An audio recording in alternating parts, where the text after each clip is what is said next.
Hello friends, welcome to success way, एक कदम सफलता की ओर। मेरा नाम है हरि प्रकाश त्रिपाठी और आज जैसा कि आप स्क्रीन पर देख रहे हैं, जो हम यहाँ पर डिस्कस करने वाले हैं वो है जुलाई महीने के टॉप मोस्ट 100 करंट अफेयर्स, जो कि आने वाले आपके जो भी एग्जाम रहेंगे। जैसे अगर हम बात करें कि सितंबर अक्टूबर में आपका आरआरबी का मेंस होने वाला है, आरआरबी पीओ, फिर उसके बाद आरआरबी क्लर्क का मेंस होगा। आईबीपीएस पीओ की वैकेंसी आ चुकी है, उसका भी मेंस होगा। आईबीपीएस क्लर्क की वैकेंसी आने वाली है, उसके बाद अब आईबीपीएस एसओ की वैकेंसी आने वाली है। तो जो भी ये वैकेंसीज आने वाली हैं, उन सभी के लिए जुलाई महीने का करंट अफेयर्स बहुत ही महत्वपूर्ण होने वाला है। मतलब यहाँ से क्वेश्चन पूछे जाने तय हैं। और हम जो यहाँ पर करंट अफेयर डिस्कस करने वाले टॉप मोस्ट 100 की, इसमें हम साथ साथ बहुत सारी चीजें डिस्कस करेंगे जो आपको कहीं पर नहीं मिलता होगा। जैसे कि अगर हम बात करें, यहाँ पर हम करंट अफेयर डिस्कस करेंगे, इंपॉर्टेंट डेज जो भी उस मंथ के रहे। जैसे अगर हम बात करें यहाँ पे जुलाई की, तो जुलाई महीने के जो भी इंपॉर्टेंट डेज रहेंगे वो हम यहाँ पर डिस्कस करेंगे। उसके साथ ही जो भी नई अपॉइंटमेंट हुई है उनके बारे में, किसी की मृत्यु हुई है उसके बारे में, खेल से संबंधी और भी बहुत सारी जानकारी, बैंकिंग अवेयरनेस की बात करें वो भी इसमें इंक्लूडेड रहेगा। तो जो भी आपके लिए इंपॉर्टेंट क्वेश्चन बन सकते हैं एग्जाम में, वो सारे चीजें हम यहाँ पर डिस्कस करने वाले हैं एक एक। तो वीडियो पूरा एंड तक देखिएगा।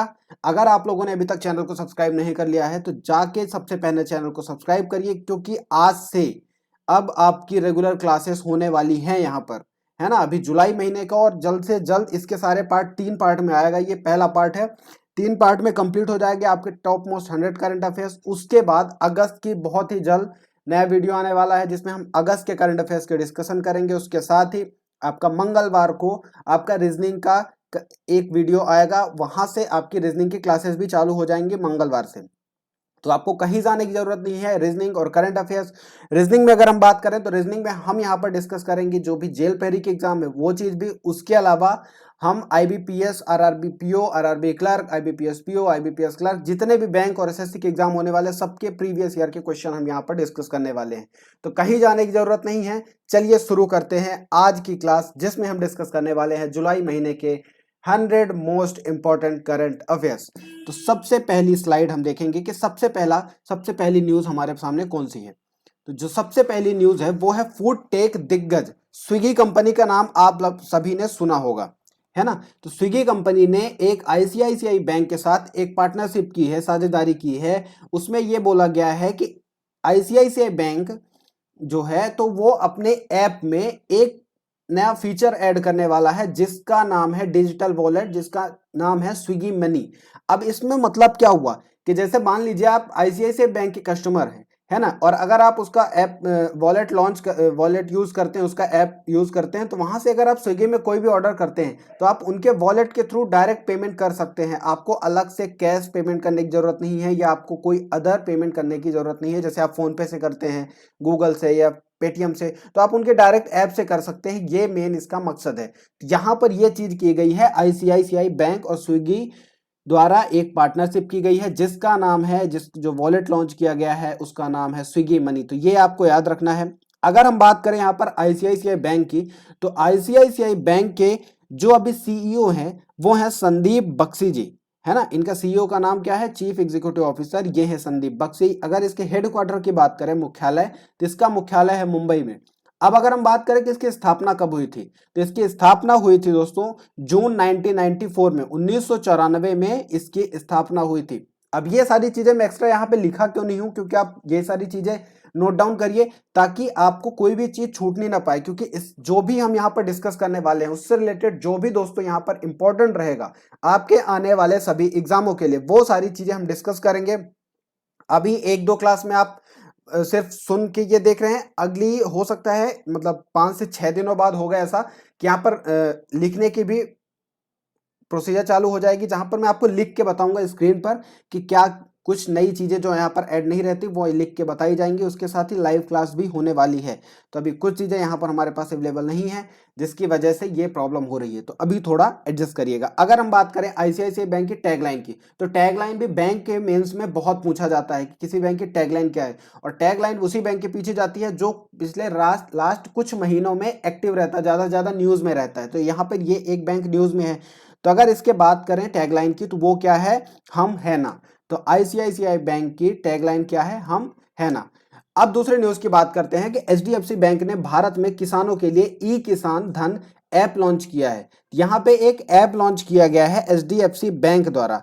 अब ये क्यों किया गया है? नई योजनाओं तक, जो भी किसान के लिए नई योजनाएं बनाई जाती हैं उस तक किसान डायरेक्ट पहुंच सकता है। अपनी जो भी उसकी डाउट्स रहते हैं वो वहां पे जाके क्लियर कर सकता है ना। सबसे पहले उसको जानकारी मिल सकती है। तो ये बहुत सारी चीजें हैं, उसको ऋण लेना है, उसको खेती से रिलेटेड कोई भी प्रॉब्लम है, तो ये सारी जानकारी उसको आसानी से यहाँ से मिल सकती है। इसलिए ये एक ऐप लॉन्च किया गया है, ई किसान धन ऐप। किसके द्वारा? एचडीएफसी बैंक द्वारा। ये यहाँ पर है।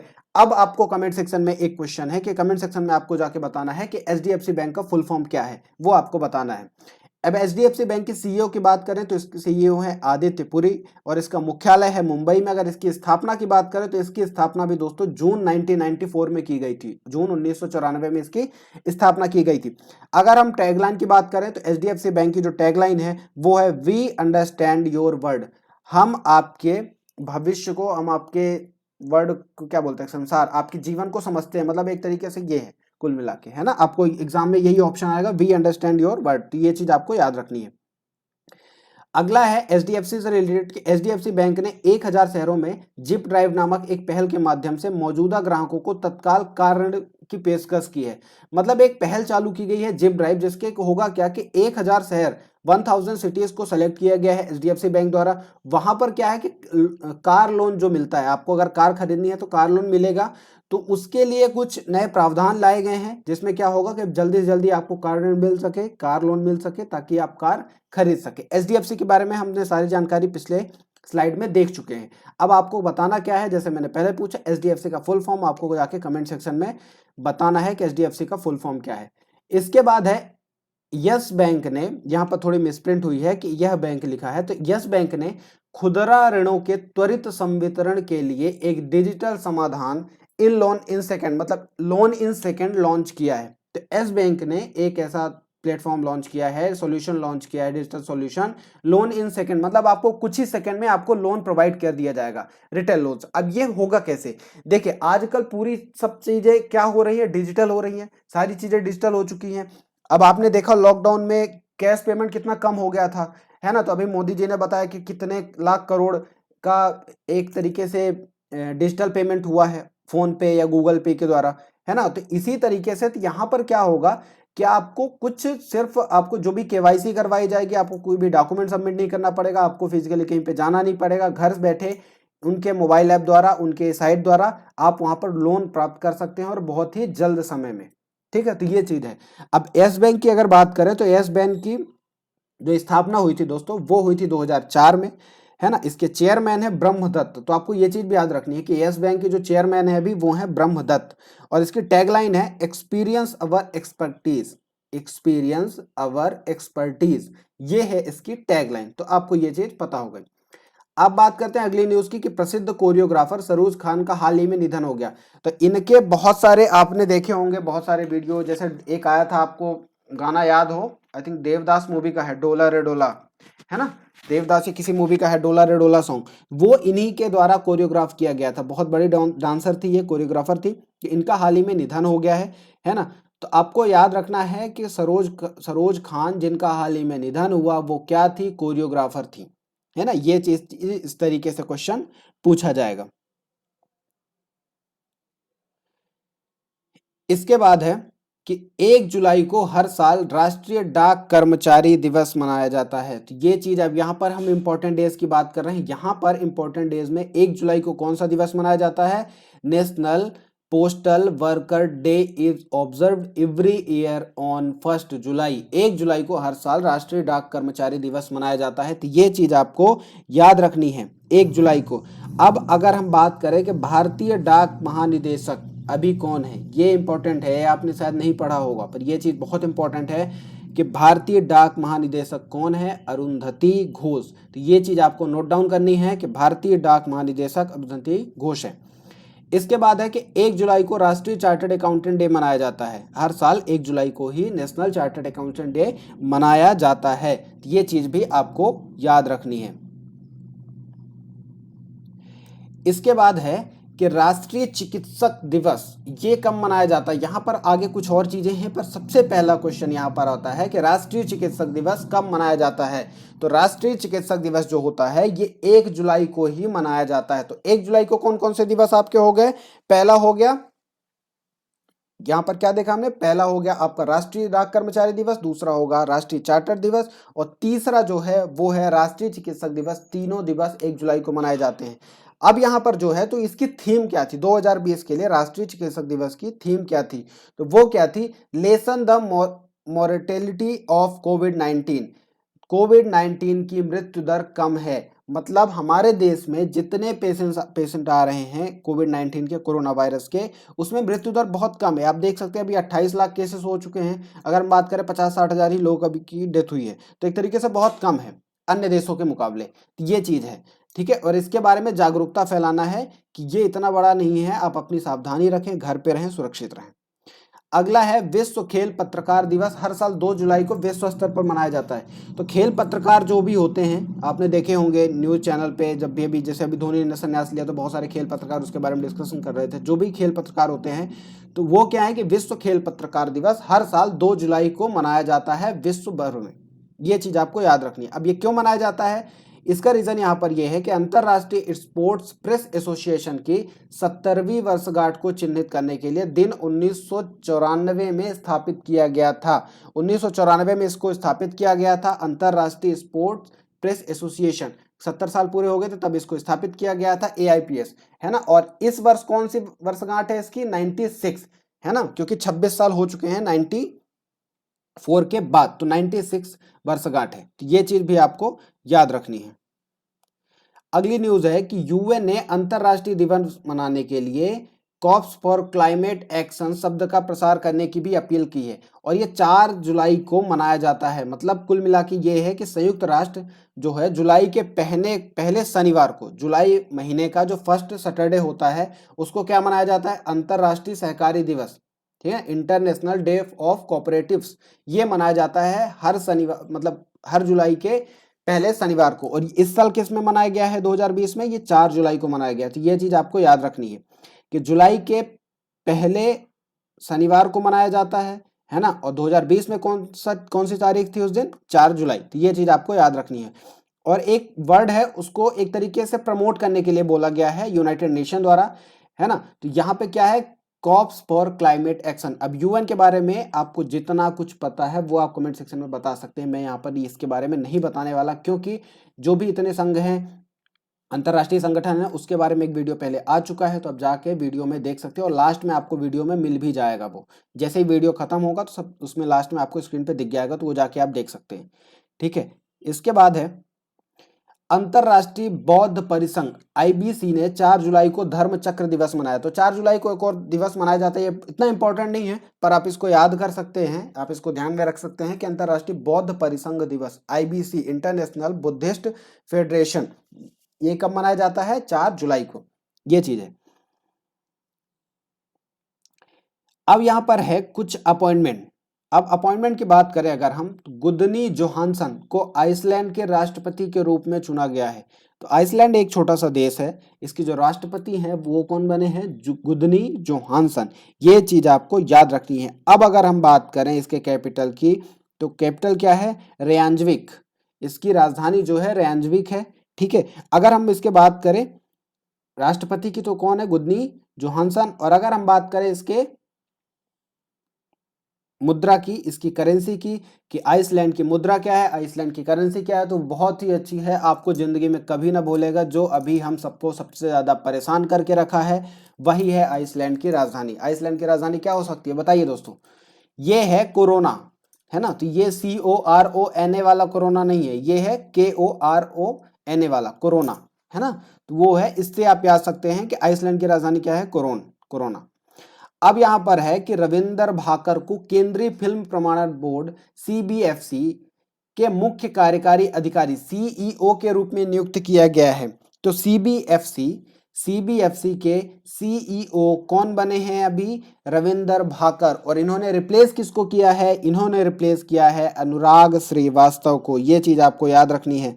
अब अगर इसके बात करें कि इसके चेयरपर्सन अभी कौन है, इसके चेयरपर्सन है प्रसून जोशी। और अगर इसकी बात करें हेडक्वार्टर की, तो इसका जो मुख्यालय है वो है आपका मुंबई में। ये चीज भी आपको याद रखनी है कि CBFC central board of film certification का जो हेडक्वार्टर है वो है आपका मुंबई में। इसकी जो चेयरपर्सन है वो है प्रसून जोशी। ये बहुत ही अच्छे राइटर हैं, लिरिकिस्ट हैं, अब गाने वगैरह लिखते हैं। प्रसून जोशी, इनका नाम आपने सुना होगा, MS धोनी मूवी में इन्होंने क्या दिया था कुछ गाने लिखे थे, ठीक है सॉरी।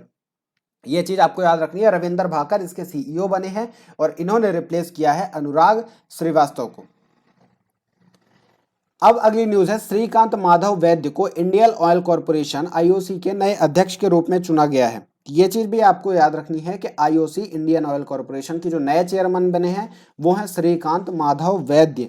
ये चीज आपको याद रखनी है, ठीक है। और इसकी स्थापना कब की गई थी दोस्तों? इसकी स्थापना की गई थी 30 जून 1959, 1959 को इसकी स्थापना की गई थी।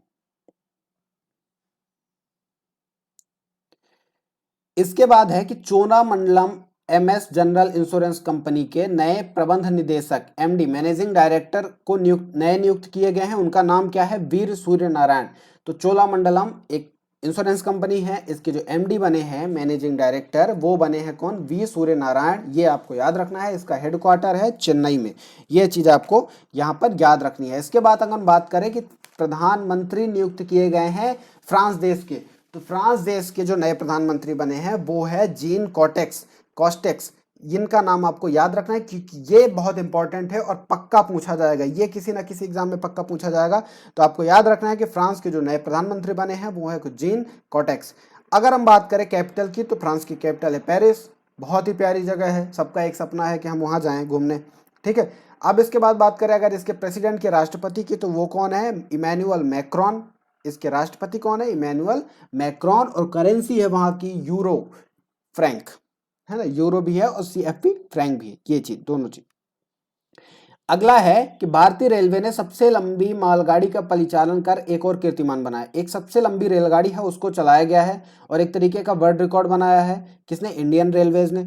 अब इंडियन रेलवेज ने इसका नाम क्या दिया है? इसका नाम जो दिया है सबसे लंबी मालगाड़ी चलाने का, उसका नाम है शेषनाग, है ना। तो आपको शेषनाग याद रखना है कि सबसे लंबी रेलगाड़ी कौन सी है? शेषनाग। और कितने किलोमीटर की है? 2.8, मतलब 2.5 किलोमीटर से भी ज्यादा की है ना। तो ये चीज आपको याद रखनी है। इसके बाद है यहाँ पर कि DRDO ने टाटा सन्स प्राइवेट लिमिटेड के साथ साझेदारी में नई दिल्ली में 1000 बिस्तर सरदार वल्लभ भाई पटेल कोविड-19 अस्पताल विकसित किया है। मतलब यहाँ पर दो संस्थाओं ने मिलकर, पहला DRDO जिसका फुल फॉर्म है defence research and development organisation, दूसरा है टाटा सन्स। टाटा सन्स के बारे में अगर आपको नहीं पता तो अभी ये कंपनी कुछ दिनों पहले, 2-4 दिन पहले बहुत ज्यादा हाईलाइटेड थी। जब IPL की स्पॉन्सरशिप की बात चल रही थी तब एक लास्ट टाइम में ये नाम उभर कर सामने आया था कि अब 2 ही कंपनी बची हैं जो टाइटल स्पॉन्सरशिप की रेस में हैं। वो कौन सी हैं? अनअकैडमी और टाटा सन्स। पर बाद में हुआ क्या कि लास्ट में ऐसा गेम हुआ कि सब चेंज हो गया और कौन बन गया? ड्रीम 11। ये चीज भी आपको याद रखनी है। अभी करंट की न्यूज है कि IPL 2020 की स्पॉन्सरशिप किसको मिली है? ड्रीम 11 को। ये इंडियन कंपनी है। तो हम यहाँ पर बात कर रहे थे कि DRDO ने टाटा सन्स के साथ एक साझेदारी की है कि सरदार वल्लभ भाई पटेल कोविड-19 अस्पताल एक विकसित किया है। मतलब उस अस्पताल को एकदम कोविड-19 के लिए बना दिया गया है कि ये सिर्फ यहाँ पर कोविड पेशेंट ही रखेंगे। और वहाँ पर टोटल बेड की स्ट्रेंथ कितनी है? 1000। ये चीज आपको याद रखनी है। अब अगर हम बात करें DRDO की, तो DRDO की जो मोटो है, उसका जो एक तरीके से वाक्य है वो कह सकते हैं, संस्कृत में है strength origin is in knowledge. इसको संस्कृत में क्या बोलेंगे? बलस्य मूलम विज्ञानम, है ना। तो ये चीज आपको याद रखनी है कि DRDO का जो मोटो है, ये कई बार एग्जाम में पूछा जाता है, SSC के, व्यापम के, इन सभी एग्जामों में, बैंक में भी पूछ सकता है ना, कि DRDO का मोटो क्या है? बलस्य मूलम विज्ञानम। अब इसका हेडक्वार्टर क्या है? इसका हेडक्वार्टर जो है वो है न्यू दिल्ली। अब इसकी स्थापना की गई थी 1958 में। ये चीज आपको याद रखनी है। अगला है कि मध्य प्रदेश राज्य सरकार ने कोविड-19 महामारी के करते लॉकडाउन के दौरान छात्रों की शैक्षणिक नियमितता का ख्याल रखने के लिए हमारा घर हमारा विद्यालय, यहाँ पर कुछ मिसप्रिंट है तो उसको ध्यान मत दीजिएगा आप लोग, क्योंकि जो एक नया अभियान शुरू किया गया है मध्य प्रदेश सरकार द्वारा। मध्य प्रदेश के मुख्यमंत्री कौन है अभी? शिवराज सिंह चौहान जी। और इन्होंने अभी कुछ दिन पहले एक घोषणा की है कि मध्य प्रदेश में जो भी वैकेंसीज आएंगी उसमें सिर्फ मध्य प्रदेश के स्टूडेंट का ही रहेगा, मतलब सिर्फ वही फॉर्म भर सकते हैं। ये एक तरीके से कह सकते हैं बहुत अच्छी चीज़ है, क्योंकि क्या है कि इंडिया में मतलब अपने मध्य प्रदेश में बहुत ज़्यादा रिजर्वेशन मिलता था, जिससे क्या होता था बहुत सारे अदर स्टेट के छात्र यहाँ पर आ सकते थे। पर मध्य प्रदेश के लिए क्या है कि अदर स्टेट में पहले ही कम है, तो यहाँ वहाँ अगर टोटल वैकेंसी 100 निकली तो उसका 2%, और यहाँ अगर 100 निकली तो उसका 15%। ये बहुत अच्छी चीज़ नहीं थी।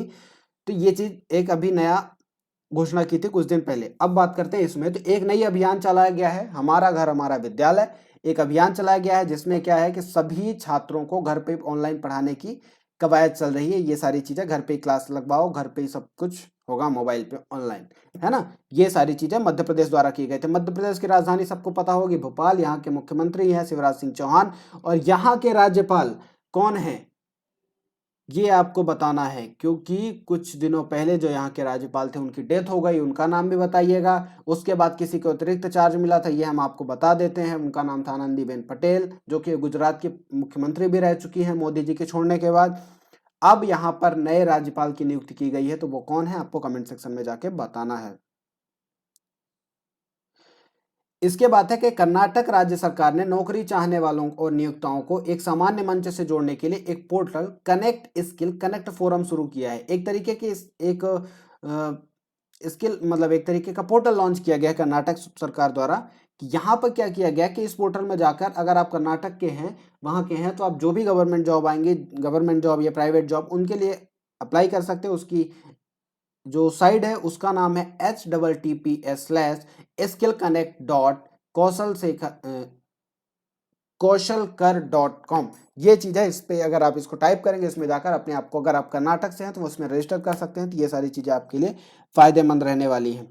इसके बाद बात करें मध्य प्रदेश की, यहाँ पर एक और न्यूज़ है कि मध्य प्रदेश राज्य सरकार ने राज्य में पर्यटकों को आकर्षित करने के लिए एक सोशल मीडिया अभियान इंतजार आपका शुरू किया है। तो ये एक तरीका का बहुत ही अच्छा, बहुत सुनने में कितना अच्छा लग रहा है ना, कि इंतजार आपका, मतलब आप एक तरीके के अतिथि हैं। आप हमारे राज्य में आइए, घूमिए। यहाँ पर अभी के लिए है कोविड-19 में कि बहुत सारी सावधानियां बरतते हुए आप वहाँ पर जाइए, घूमिए, एंजॉय करिए। यहाँ के जो भी, क्योंकि मध्य प्रदेश में बहुत सारी घूमने वाली जगह हैं, जैसे खजुराहो की बात करें, पचमढ़ी की बात करें, बहुत अच्छी अच्छी जगह हैं। तो आप यहाँ आकर घूम सकते हैं। तो उनके लिए पर्यटकों को आकर्षित लुभावने के लिए एक जो सोशल मीडिया अभियान लॉन्च किया गया है, उसका नाम क्या है, इंतजार आपका। बहुत ही अच्छा नाम है, वाह क्या बात है, दिल खुश हो गया।